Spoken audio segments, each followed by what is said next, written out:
Hey everybody, welcome. Your saltwater guide, Captain Dave Hansen. Looks like we're going to be by ourselves today. It's Promar Ahi USA Tuesday. We always talk about some cool Promar products on Tuesday. Today I got a really cool product to show you, and we'll check that out in a little bit. I want to thank y'all for joining us today. I hope you had a good morning. I hope y'all made it out there and did what you needed to do on this wonderful Tuesday. And you know what I'm talking about. So hopefully everybody did what they were supposed to do and then went to work. And if not, you're going to take care of that when on your way home today from work. But get it done, please. Everybody, get it done.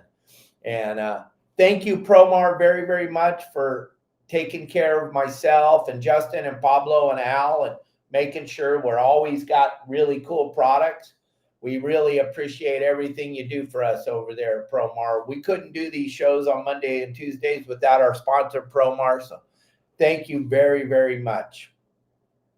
Moving forward today, gang, we got a bunch of wind coming again tomorrow. Justin and Pablo and I were talking about it yesterday. And it's a very, very, very big event happening tomorrow, Wednesday.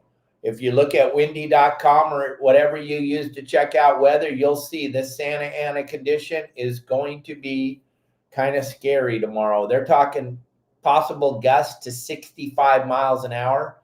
And I know that wreaks havoc all over the Southern California coast, but the really scary area is Avalon. Catalina does not enjoy the Santa Ana winds at all. So we'll say a quick prayer for all of our friends on Avalon and hope they stay safe and keep an eye out for everything. But gang, do not go out on your boat tomorrow. Do yourself, do me, do the Coast Guard, do Vessel Assist, do everybody a huge favor and don't go out on your boat tomorrow. Trust me, it's not going to be worth it. Besides you're putting yourself in danger, when you decide to go out on days like tomorrow, you're putting so many other people's lives in danger that don't need to be put into danger. So let's think about that for a few minutes. And then, gang, over at Dana Wharf Sport Fishing, I know a lot of you that know me know my family and know we have a lot to do with Dana Wharf Sport Fishing. Well, my sister has some phenomenal deals going on. Charter the boat to go hoop netting out of Dana Point Harbor, which is always fun, because there's so many lobsters at Dana Point. Anybody that's gone lobster fishing in Dana Point can tell you the sheer numbers of short lobsters there are one of the most incredible things that you've ever seen. There is just so much life outside the harbor there. You don't have to go very far. Most of the time the guys are fishing those breakwalls, right? The short break wall sometimes has a little bit of lobsters, but that long break wall where the green light is, it's loaded with lobsters. And that's just one of the many trips at Dana Wharf Sport Fishing. If you guys have a group of 6, 8, 10 people, once you get above 6, Pablo, Justin, and Al can't help you out anymore. So Dana Wharf Sport Fishing is there for you. We can get you out on one of our sport boats there at Dana Wharf Sport Fishing. And if you want to do it, if you want to go hoop netting out of Dana Wharf Sport Fishing, you give them a call at 949-496-5794. Let them know you saw all about it here at Your Saltwater Guide. My sister said she's got discount for people that call in and use Your Saltwater Guide, but you got to have a group. You could have 10, you could have 6, you could have 5. You're going to have the boat to yourselves, your group. They're not doing open party trips. It's strictly charters out of Dana Wharf Sport Fishing, but they got plenty of dates available. And gang, the season's just getting started. We're only a month into it. You still got 5 months of just excellent lobster fishing. And the price of a spiny lobster right now is absolutely incredible. If you look at this, I think look at this. This is what it costs to get your lobster cooked for you. $64.99 a pound for cooked lobsters in Southern California. That is an absolute mind-numbing number, but it's true. That is taken right out of the fish market right there. We're not making this stuff up. And why are we talking about lobsters in Dana Wharf and because Promar makes all the products that we use when we're lobster fishing. They make the hoop nets, they make your gloves, they make the Siloon light sticks, they have the line, the buoys. They have everything you need to be successful when you go hooping. With their new bait, seal-proof bait tubes, the blue ones, they make it so that your bait's invisible when it gets in the water. But the sheer price of lobsters alone to go out and buy one, if it's $64.99 a pound, your average lobster is £1.25 pounds. That's a legal lobster. So do the math, gang. You're talking about $100 dinner, one lobster. That's pretty crazy. And you can go out and catch your own lobster. Justin, you guys watched him. His live lobster fishing trips are just incredible. And then you've seen Pablo, you've seen Al, you know that our guys know what's going on. And then up at the Channel Islands, Sonny's just having a phenomenal time fishing with his boy Fisher up there. They're having a great time, as usual, fishing hoop net and lobsters up there. And all that's made possible by Promar. I can't emphasize enough how cool everyone over at Promar is, how phenomenal their products are. You got to check them out. We have a great QR code we're going to throw up on the screen right now, and it's going to save you 15% on all the products we're talking about today. And you can go over to their website and you'll be blown away by all the products over there. But today we're going to talk about something hardly anybody ever talks about, and it's a phenomenal eating fish. And my good friend Darren Driscoll, he's the one that put this thought in my head to start sharing this and talking about it. And it's a phenomenal product, and it works very, very well. We used to have to hand tie our ganyons to catch sand dabs, but Promar put together a great ganyon style, and it's totally legal with the California Fish and Wildlife. I'm not here to judge, but listen, look at this. Let me pull the QR code down for a minute. We'll put it back up because I know you're all going to want one of these. But look at this is the Sabiki sand dab rig. And look at how many hooks. 1, 2, 3, 4, 5, 6, 7, 8, 9, 10, 11, 12. A dozen hooks. This is totally legal, and this is a game changer. When you're fishing sand dabs, you want a whole bunch of them because it takes a bunch to make a meal, 3 or 4 per person. Excellent eating fish, super white meat. You'll see a lot of the sport boats up in San Pedro and Long Beach and stuff that go just strictly sand bass trips. No limit on them. I know the Fish and Wildlife, as soon as they find out we're having fun and we're smiling, they're going to put a limit on it. But right now, you can have as many as you want. And that is 20, because there still is a bag limit of 20 fish per person. That's just the law in California. But as far as sand dabs go, you can have 20. Why wouldn't you want to just drop this down 2 times, get your 20, and be done with it? Because you're going to be fishing in 200-300 feet of water. So these sand dab rigs are incredible. Here, I'm going to put the QR code back up there. But you want to get one of these or 2 of these. Get a couple of them, gang. And then you guys can drop down, get your sand dabs filled up quick, be done with it, and move on to the next bright, shiny object.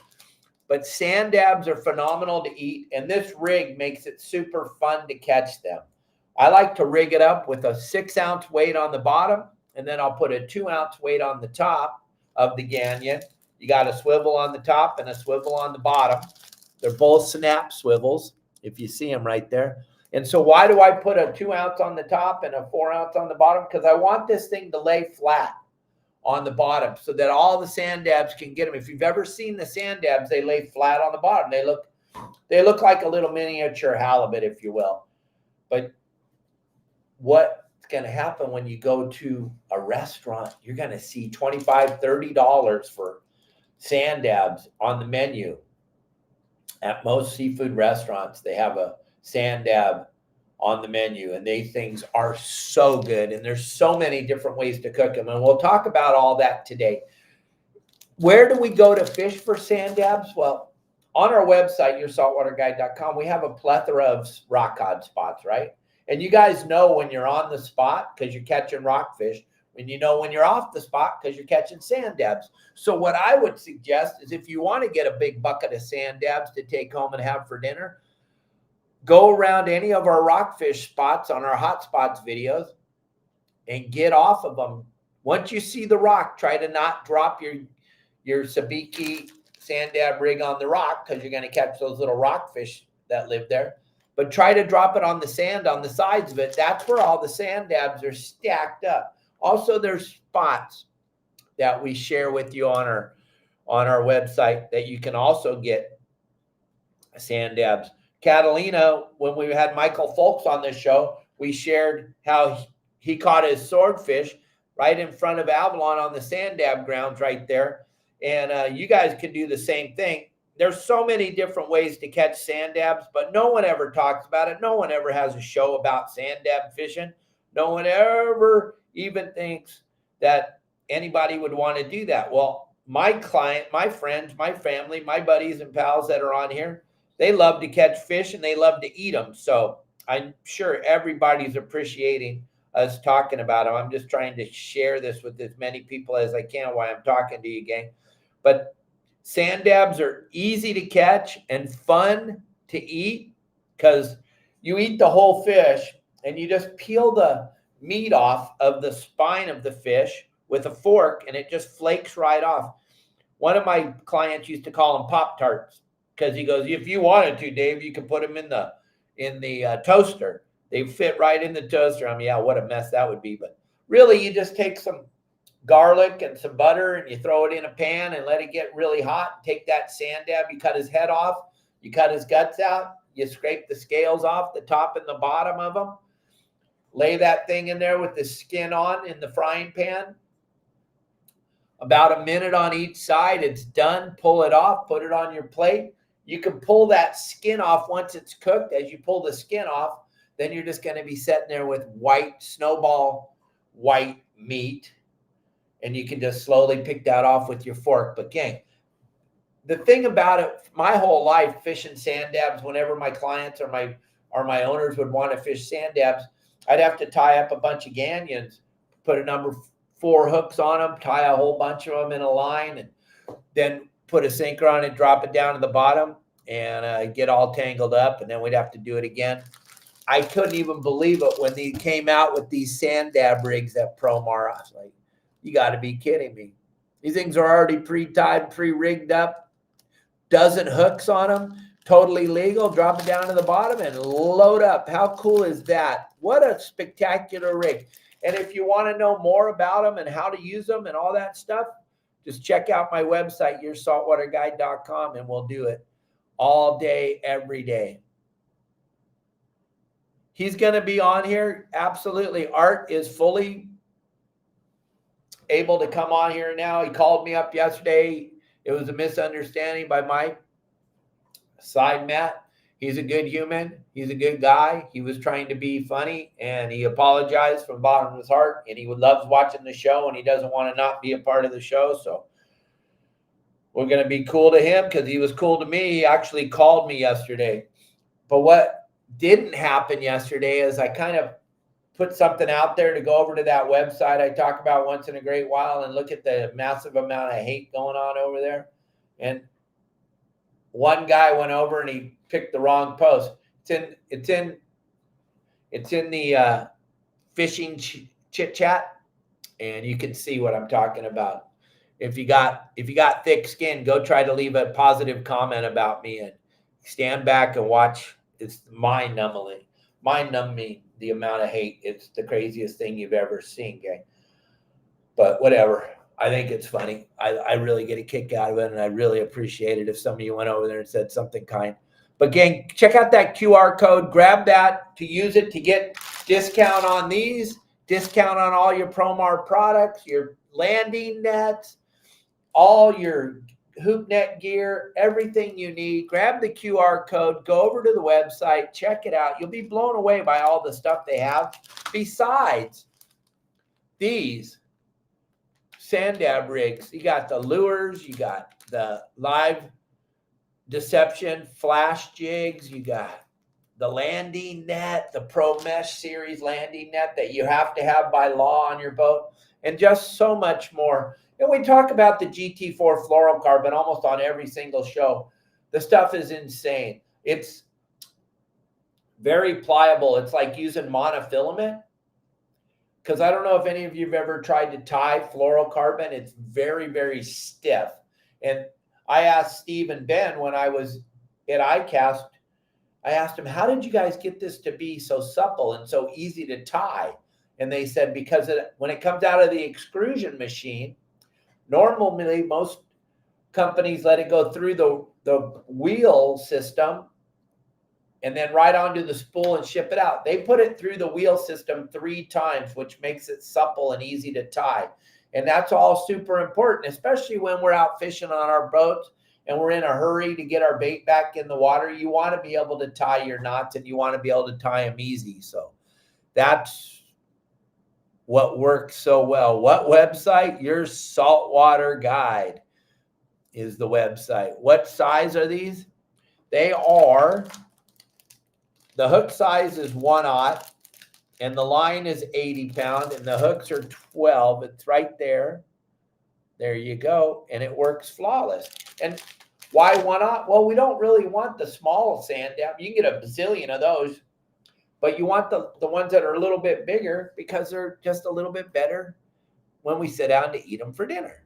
So check it out, and you'll be blown away. You will be blown away at how easy these things are to use. And when you're fishing rockfish, nowadays are only allowed 2 vermilions and 8 other rockfish. Heck, if I'm going to go out there and get those rockfish, I want to get some sand dabs too. I just want to get enough to take home and eat, make it worth my while. So it's super important to have some of these in your tackle box so that you can go and you can utilize your day out there fishing. Now, Nacho has live squid right now. I got a report from our buddy Ron, who's over at Catalina today fishing for sea bass in between this hurricane. Yesterday, the wind blew, and tomorrow it's going to really blow. It's going to be crazy tomorrow. I want to show you a picture of the wind tomorrow on windy.com is what I use. And the Santa Ana's, this offshore wind, is supposed to be very, very crazy tomorrow. Whenever it shows the wind coming off the beach, like it shows right there, when it shows that wind coming off the beach like that, that is scary, scary stuff. Let's see if we can zoom in. See if I can get rid of that. And let's see if we can zoom in here a little bit. Up at the Channel Islands, it's flat ripping in the morning tomorrow. Look at that, coming off the beach, Santa Cruz, Anacapa, they're right in the zone. And then later in the day, if you look down here, it gets to Avalon. I'm trying to show you. It gets right into Avalon. It's going to be pretty scary. Whenever it blows offshore, they try to do their best to tell you what it's going to do, but it's so unpredictable once it starts blowing offshore. Here's a better look at what it looks like at 10 o'clock in the morning. The silly light. It's just straight Santa Ana. The offshore breeze is scary, scary. It's not so bad when you're going out, when you're leaving the harbor and you're headed out. It's kind of fun because the wind's blowing behind you, but eventually you're going to have to stop and turn around and drive back. And that's when it gets really scary. Yeah, Jason, easy to catch, easy to cook, phenomenal table fare. Way better than any of that processed food you buy at the store. That's for damn sure. Those sand dabs are so good to eat and so fun to catch. It'll be fun if we get a bunch of people sharing what they're doing out there on the water, on the website, in our community. Our community is insane.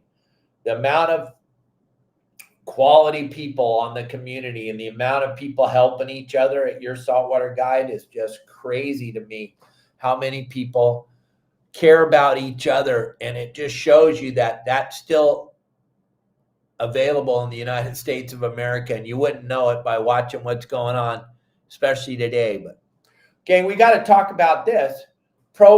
Ambush the season. Promar has this phenomenal Instagram photo contest going on, And what you need to do is you need to go out hoop netting, whether you go out on one of my sister's boats at Dana Sport Fishing, or you go out on your own private boat, or you go out with Pablo, Justin, or Al.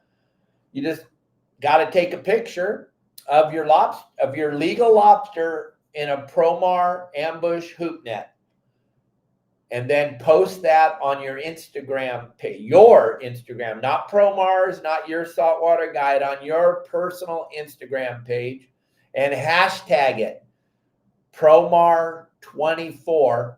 And if you noticed yesterday on the show, we showed you the winner of the contest yesterday. That guy got $500 worth of free product from Promar.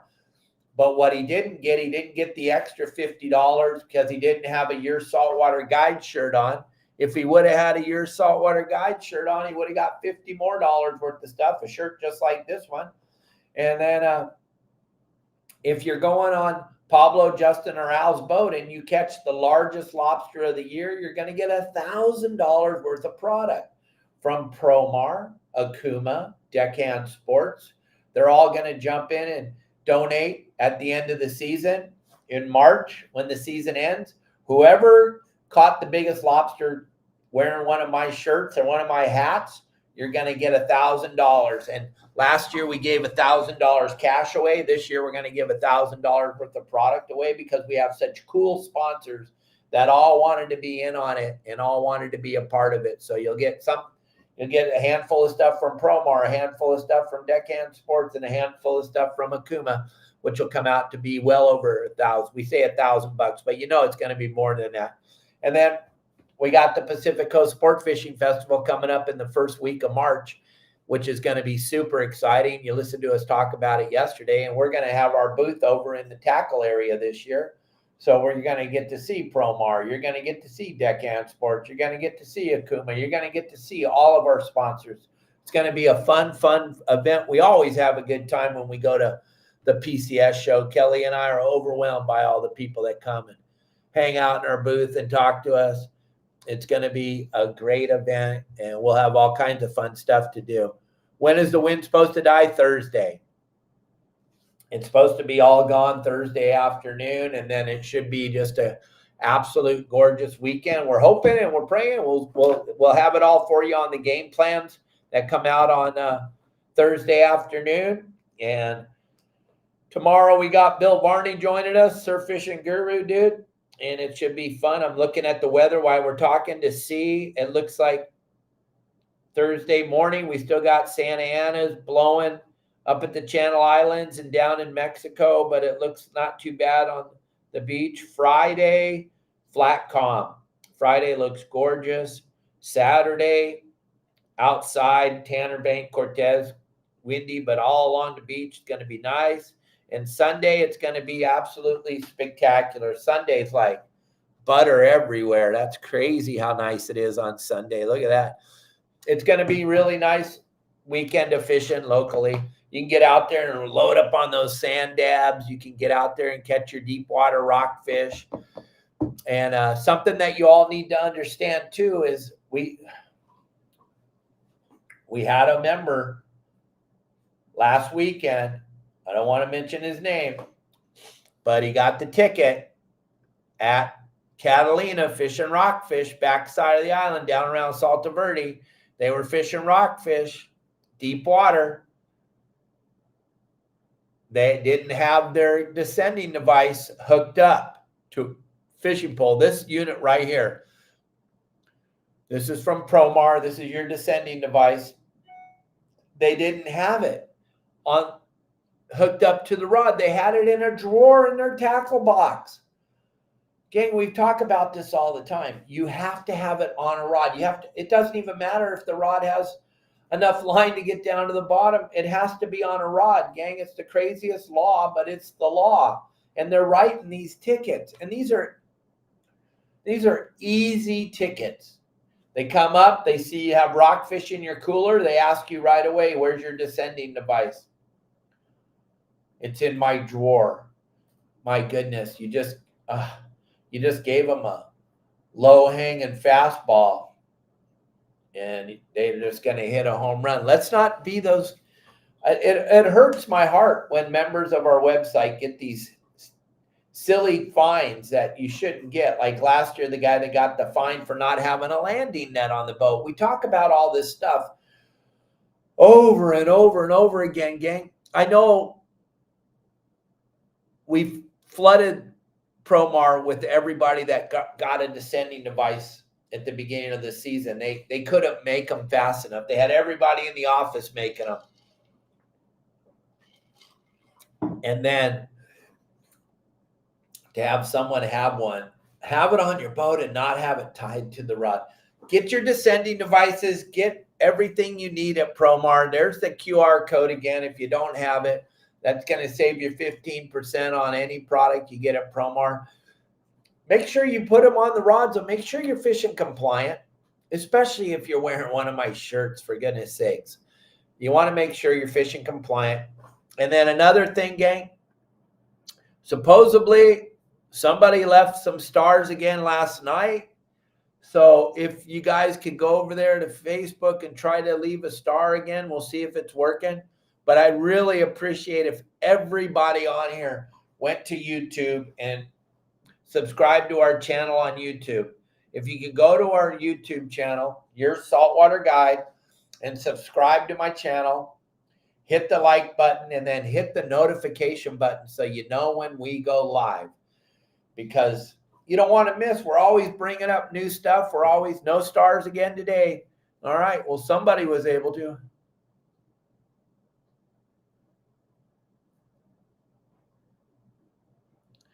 You know, that's a good one, Brent. And I should definitely, Brent, I'll make that.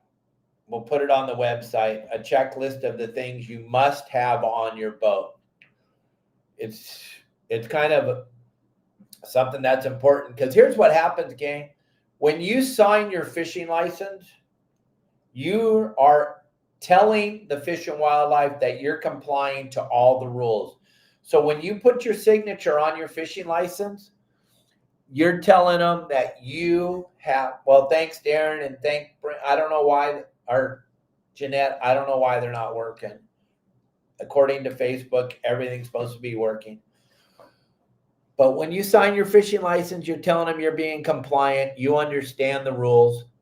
What's really crazy is you could pretty much read that rule book, and by the time you're done reading it, they will have changed some of the rules. They're changing them all the time. You just have to be very, very careful and very cognizant of what's going on. Like I say all the time, gang, we don't want to get a ticket for stupid stuff. Try to pay attention to what's going on, what they're changing. There's going to be all kinds of new regulations coming in 2025. And as long as you guys enjoy all these great regulations, you just keep doing what you're doing. You'll keep getting what you're getting. And if I can't really tell you any other way, but yeah, we'll make a list, Lisa. It'll put on the website. I'll sit down and put that together. I'll make that video and we'll put it together and it'll be on the website. That. I'm always looking for new content on the website. We only have 500 plus videos on it. I'm looking for new content all the time. And then thank you all for watching that pufferfish video. Wasn't that cool? That little pufferfish stuck in a cup. I couldn't believe it when I walked down the dock and saw that little guy in the cup. I thought, what a great video. People say I put him in the cup. Are you kidding me? If I ever catch one, it's an amazing event, and Kelly Girl just loves them. I would never do anything to torture a little pufferfish. Kelly Girl, that's her favorite fish in the whole world. She loves little puffers. And we get to see them down here in Cabo all the time. But to see one stuck in a clear solo cup, that was crazy. If you haven't seen that video yet, go check it out over on Instagram, TikTok, Facebook, or YouTube. And do me a favor, everybody, share my stuff over on YouTube. I need 20,000 more subscribers. No, not even. I need 19,000 more subscribers over there, which we're getting 2,500 a month. So I don't think we'll make it by the end of the year. I would have loved to, though, get to 100,000. It looked like we were gonna, and then they slapped the shadow ban on us for a little while. Now it's back going full steam, but it's all helped by you guys. I need all of you to always try to share as much as you can on what we're doing. You guys were asking about Justin. When's he going to be fishing live? Well, he's going hunting with Ryland, and the weather sucks this week. He had to give up 3 different charters because of this wind. So he is not fishing this week. They're going hunting, and hopefully he's going to come on the show on Saturday morning and show us what it's like hunting in Texas, him and Ryland. We get to see Ryland hunting there in Texas. That should be pretty cool. I'm pretty excited about that. And then oh,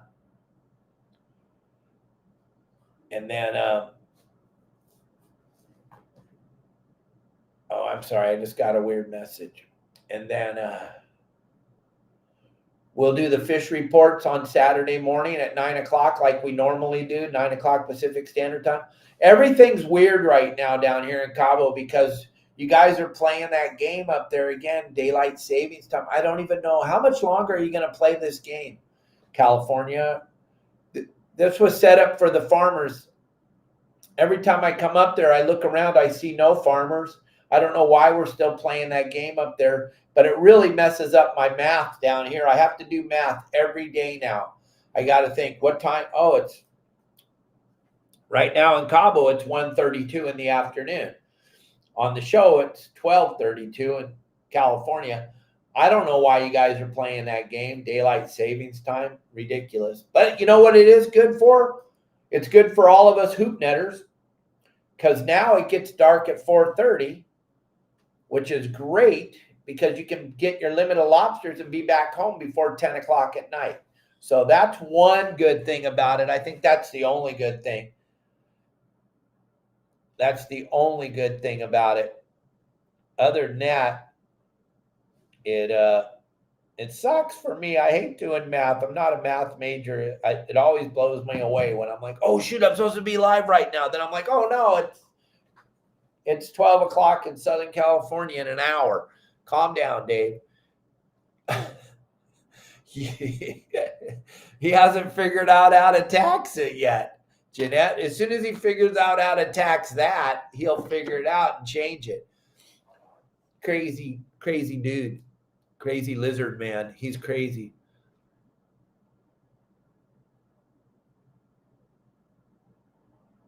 Yes, Josh, you're absolutely right. And that's the key to the whole thing. And gang, we're here. It's Promar Ahi USA Tuesday. I open it up to questions. We used to do this question thing all the time, and there was a lot of great questions that would come in. And if you got any questions, you can put them up on the screen. I'll read them out. We'll try to answer them to the best of our ability.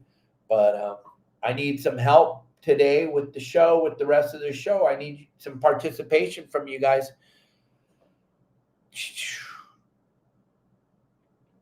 Anybody got anything? Just ordered some descending devices. Good job, Lisa. See? Promar, did you use the QR code, Promar? Save your 15% on it, Lisa. Did you save? It's always good to save. And those of you that are listening, driving around in your cars, if you don't have the QR code, put in the code YSWG and the number 22, and that's going to save you 15% on whatever you order over at Promar. And that's pretty nice of them to do that for us. We really appreciate that. Yep. Kelly and I mailed ours in. And now we're finding out that they're not going to be counted anyway, so whatever. But we did, because I wouldn't feel right if I didn't participate. So we mailed them in. And hopefully they get counted. That's all we can hope for. We can hope and pray. Yep, good job, Lisa. Good job. Yeah, it's super important right now. That's kind of the thing.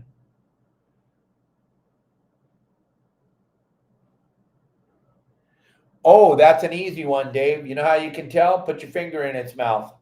If you get bit, it's a halibut. And if you don't get bit, it's a sand dab. I told a young man that once on the boat when I was running. Real fun. I remember it. My buddy Puff Daddy, son Matt, was out fishing with us. And he was like, Is that a sand dab? The only way to tell is to stick your finger in his mouth. He stuck his finger in his mouth. The halibut bit down on it. I felt like a real great captain. The poor little kid got his finger bit right through his thumbnail. Pretty crazy. Yeah, John, the MLP process was crazy. They had hearing after hearing after hearing. They let the public come in and speak about it.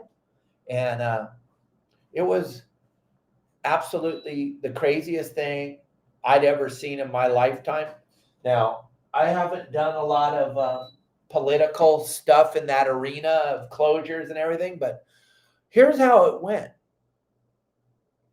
They brought in massive amounts of people on school buses that the side that wants to close everything brought in all these people. They basically paid for them. They brought them in on school buses, and they came to every one of these meetings. And you had to stand in line, and you got 30 seconds to speak on the mic. And they would fill these places up with hundreds of kids, hundreds of 18 to 22-year-old kids. And they would school bus them in, and they would all stand in line, and they would take up all the time we had to speak. Anybody that was against the closures, we didn't even get much time to talk about it, John. And then they had 4 maps that they let us all see. And I remember we were all thinking that map number 3, there was 4 maps, and map number 3 was one we could live with. And we all had decided as a group that we would live with map number 3. And then out of nowhere, this map number 5 came, and it had nothing. It didn't show any of the stuff that we had all talked to and gone to all these meetings for. And then they slammed number 5 down on us. I'm sorry. I know a lot of you were there, but we were way deep on the inside. If you know who my father is, you'll know what I'm talking about. He was appointed by the president of the United States. He's the guy that ran around the world setting limits on the tuna and helped us to be allowed to catch bluefin in California. My dad was very, very political, and him and I were setting these meetings. Kelly Girl went to the meetings. It was just absolutely incredible. We would drive all over the place, go to these meetings. We get there, and there would be literally hundreds of people that were getting paid to be there as our opposition. Why we all donated all our time to go to these meetings. It was the craziest thing I'd ever seen. So, yeah, we saw it coming, but we had no idea how bad it was going to be. And we were told that was it. They were only going to go, once they got what they got, they were going to be done with it. But we all knew deep down inside they weren't done, and they were coming. And they got us. And now they want to close more. It's pretty crazy. The descending device, Lisa, on our website, Justin and Pablo have how to use the descending device videos on our website. And they're pretty easy to use. Justin likes to use it attached to his Promar rock cod squirts. And then he just has it on the top of it. And you just slide that sharp end of it into the gills of the rockfish, drop it down to the bottom, give it a quick jerk, and the fish falls right off when he gets down to the bottom.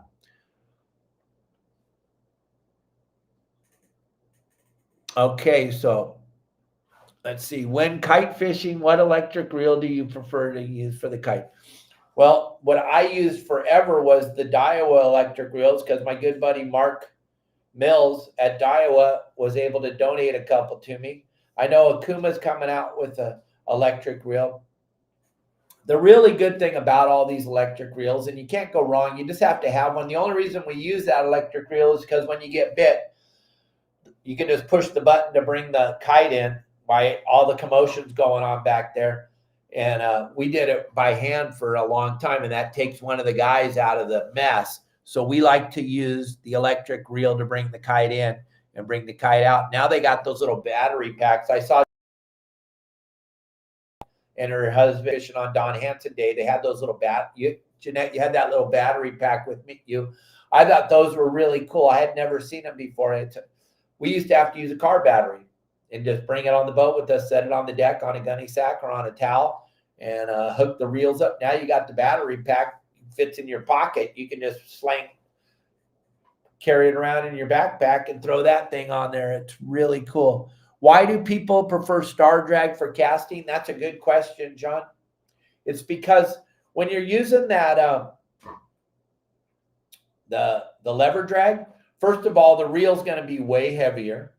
Second of all, that lever drag, the way that and Dave Burrs could probably explain it better, but the way that it locks in the drag system, when you release it, it's not fully released, so it's still causing a little bit of drag on the spool.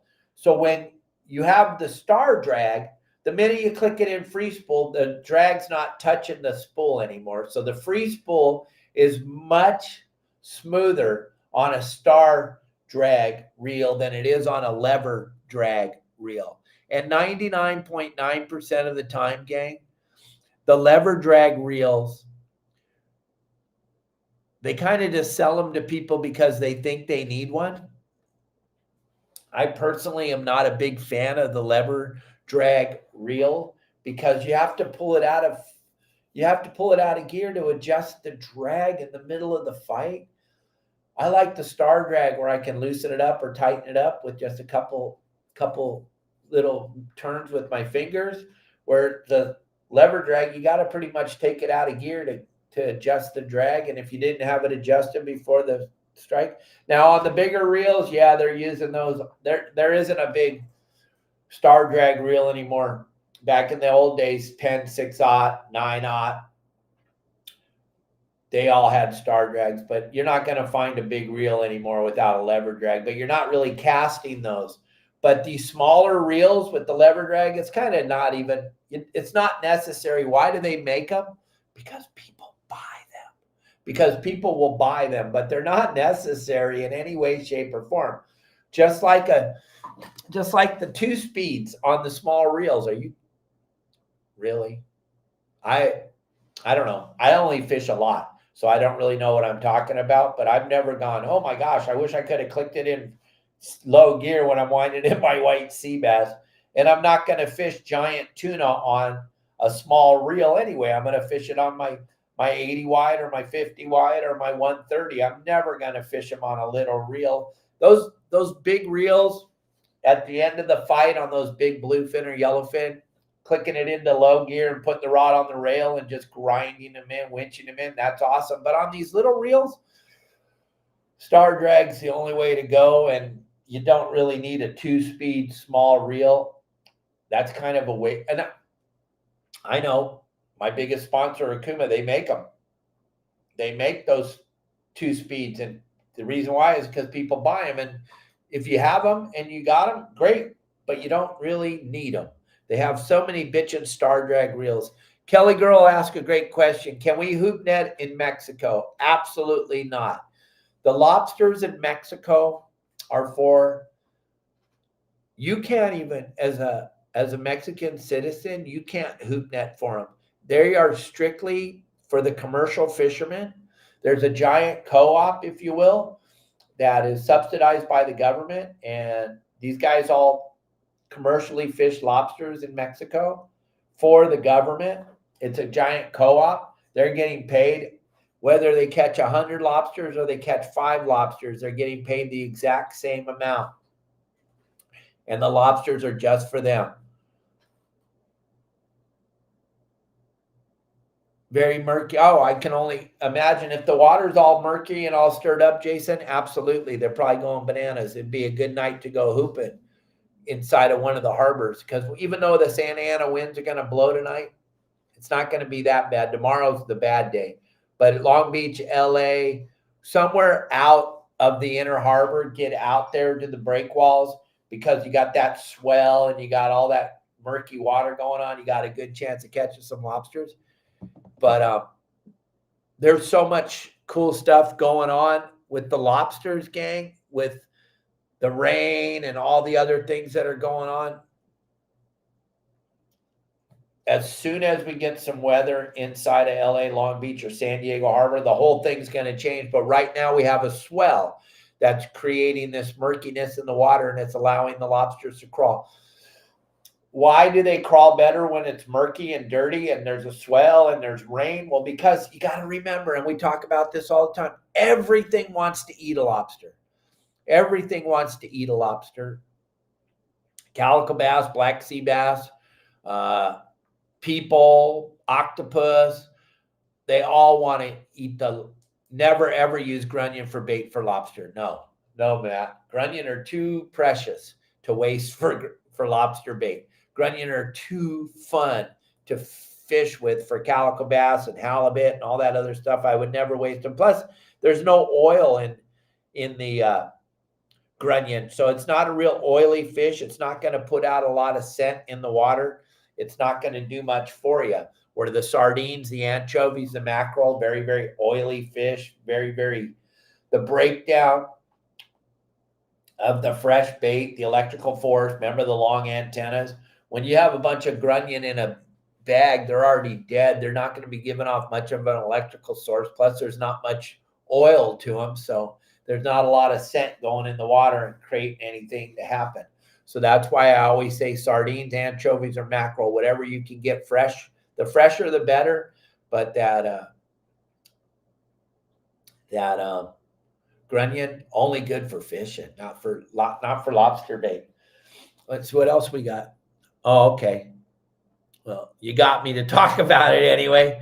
Bioluminescent script here right now. Yeah, well, that's going to have, when you got a lot of bioluminescence in the water, the lobsters aren't going to have that much tendency to want to move around, but it sounds like they're moving around a lot today. But at nighttime, I don't think they're going to move too much when every time they take a step, they light up. They know that. They know when that bioluminescence is in the water, and they know that everybody can see them when they're walking. Okay, that's a great question. Let's see who asked that. John Stanley, that back wind. We had John Bretza on the show, president of product development for Okuma. We had him on the show a month or so ago, and I talked to him about it because I really wanted to know why they have that option to reel backwards. And he said it was for fishing walleye. And I'm like, really? He goes, yeah, but nobody back reels anymore. I don't know why they still put them on there. It doesn't make any sense. None of us use them. It's kind of if you're a reel manufacturer, it's got to save you money to not put that gear in there. And nobody's ever going to use it. And like John Bretza shows on that one video with those spinning reels, they don't put it on there anymore. It helps to keep the salt and the sand out from inside of your. Now, the problem with the turkey carcass is you probably might catch a lobster on it. Don't get me wrong, but I've been diving my whole life. I've never seen a turkey in the ocean. So I wouldn't think they're going to eat them that often. The thing is, we know what works the best. We've done a billion experiments with different baits for people. We've done it live on the show with Justin. I've done it over the years fishing for a living, because if I didn't catch lobsters, I didn't run the boat the next day. It was imperative that we caught lobsters. And we've tried everything you could possibly imagine. Like I say on my website all the time, I've done everything wrong you could possibly do wrong, so you'll never have to do things wrong again. But you only have most of us are time broke. We don't have extra time. So when you do go lobster fishing, why do you want to experiment with crap? Just use what works. Fresh sardines, fresh anchovies, fresh mackerel. That's what works.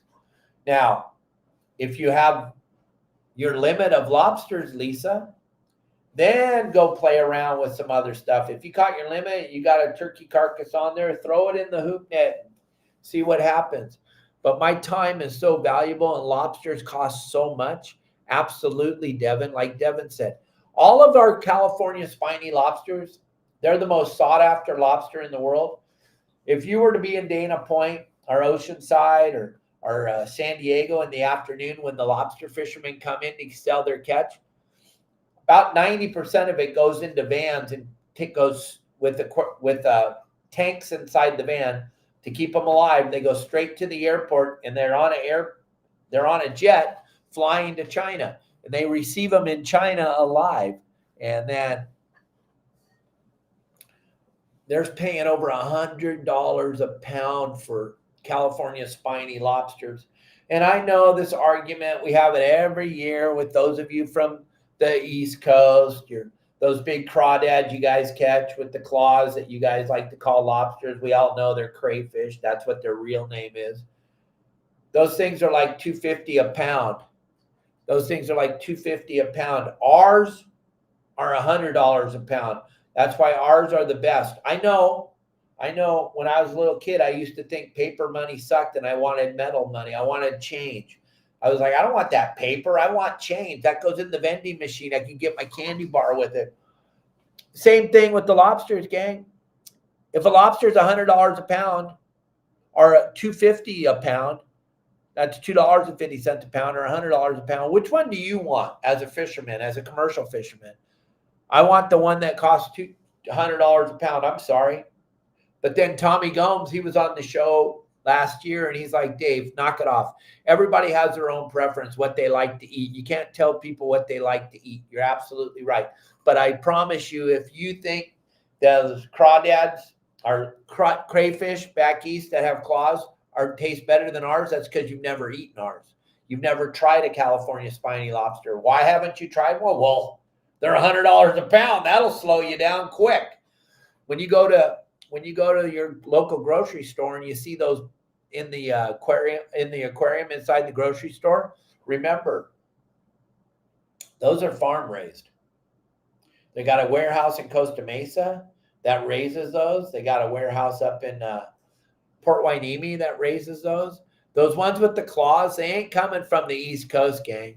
Those are all coming from lobster grow out pens inside of warehouses. No, you cannot. It's against the law, Lisa. You can't sell sport caught anything. Anything you catch sport fishing in California, you cannot sell. Whether it's a fish, a mackerel, a crawdad, a crappie, a catfish, or a lobster. If you want to sell lobsters, you're going to have to buy a lobster permit. Right now, there's no new lobster permits being made, so you have to buy one from somebody. And if one of the lobster fishermen were to die, then they'll have one available. But I think right now, what Roger told me the other day, $750,000, something like that. Somewhere between $500,000 and $700,000 for a commercial lobster permit in California. That's what it costs. Because if you have a lobster permit to sell lobsters in California, you can make a pretty damn good living. I got our good friend Roger Healy. Hopefully he's going to come on the show one day. He's the president of the Lobster Association of California. He's a commercial fisherman. He does very, very well. He fishes very, very hard.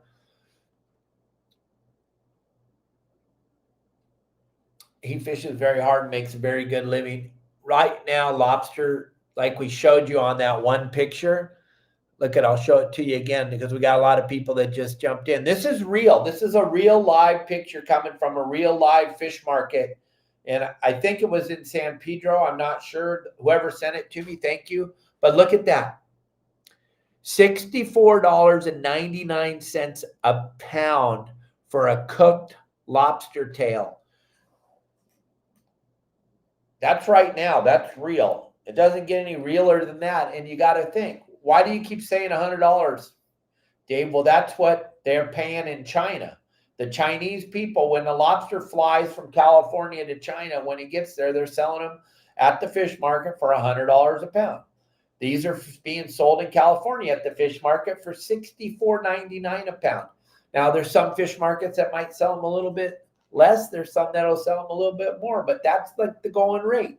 So now you can start to understand why our lobsters are the most sought after lobsters in the world. The Pacific California spiny lobster, pretty amazing creature, and so good to eat, so fun to catch.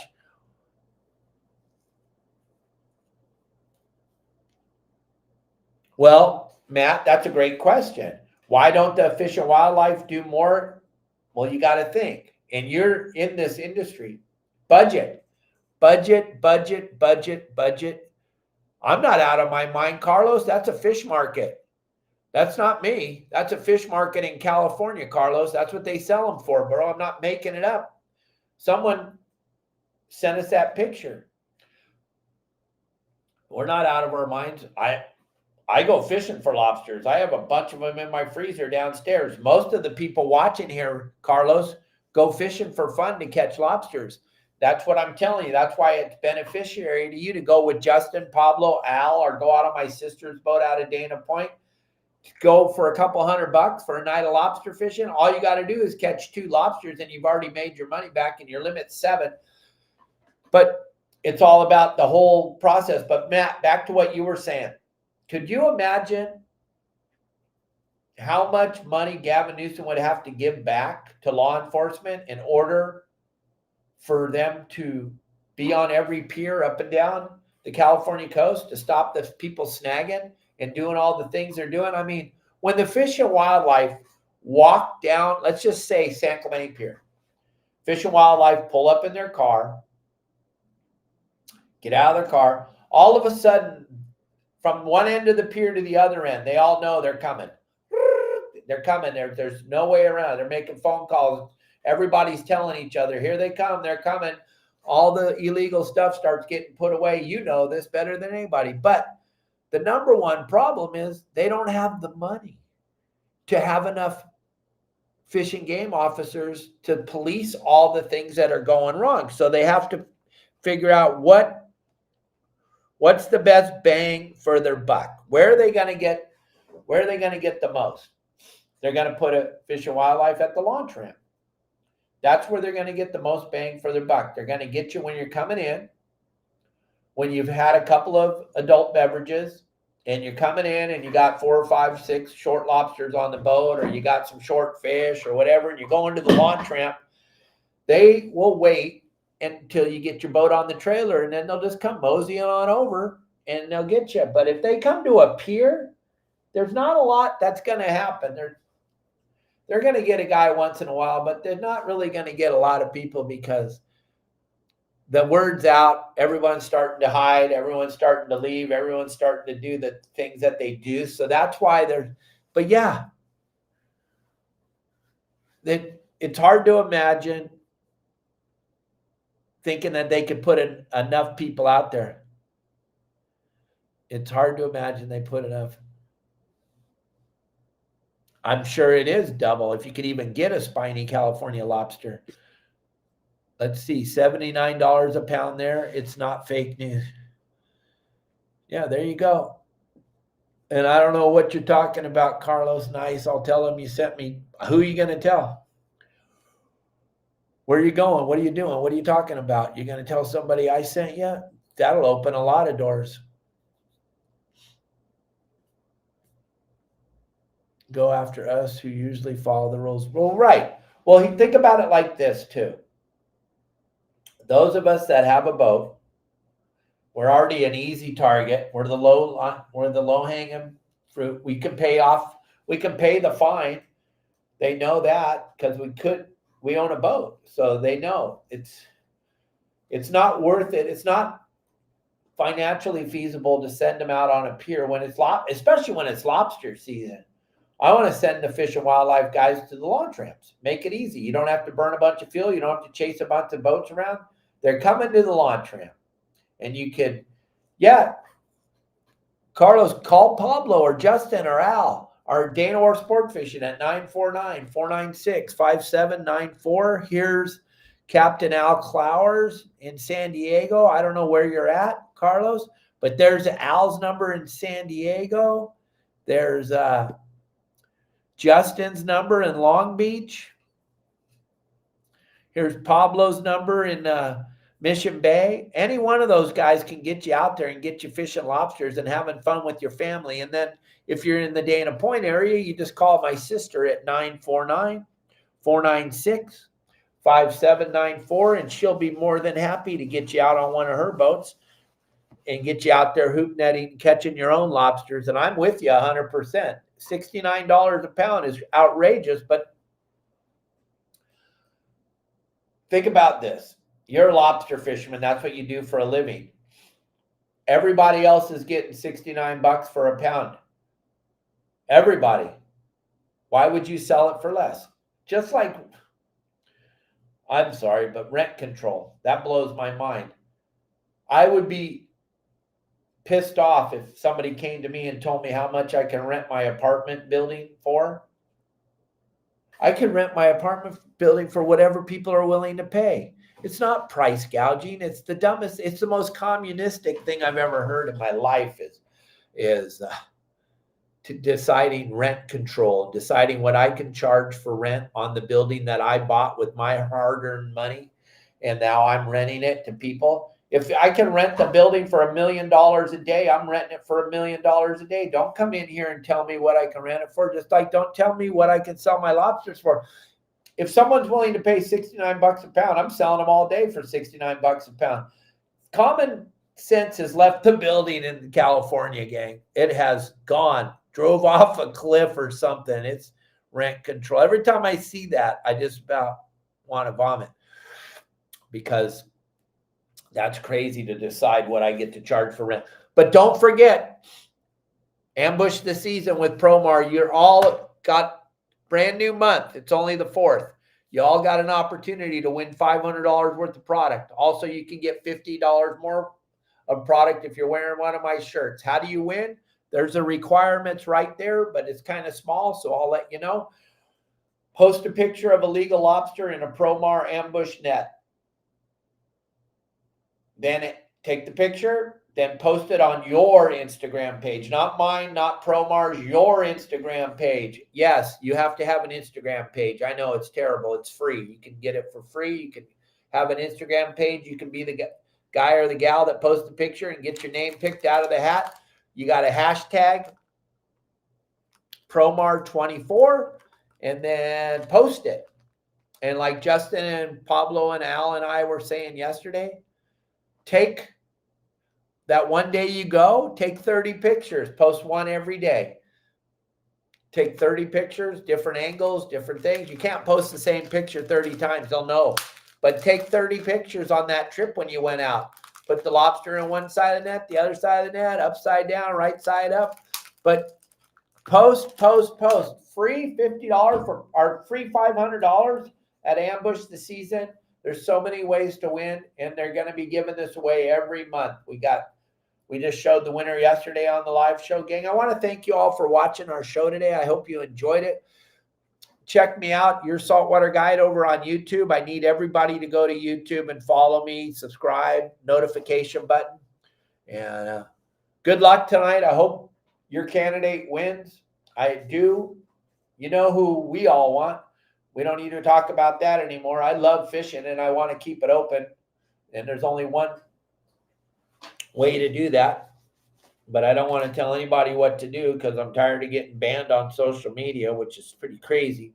Follow us on X, YouTube, Facebook, Instagram, TikTok, Your Saltwater Guide. I will see you all tomorrow with the great Bill Barney on the show. And then don't forget Thursday, Game Plan Thursday. And then Friday, I'll be out fishing with the president of Okuma, the former president of Okuma, and the president of product development, John Bretzer. We're going to be marlin fishing down here in Cabo. They bid on the trip. It was one of the offer ups from the CCA. One of my buddies, Rick, donated his boat. They put it in the auction.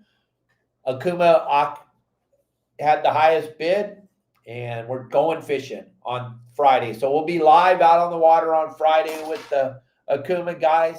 It'll be a fun show on Friday. That's how we're going to run our special guest on Friday. Everybody, thank you. Thank you for following us. Thanks for all the great comments.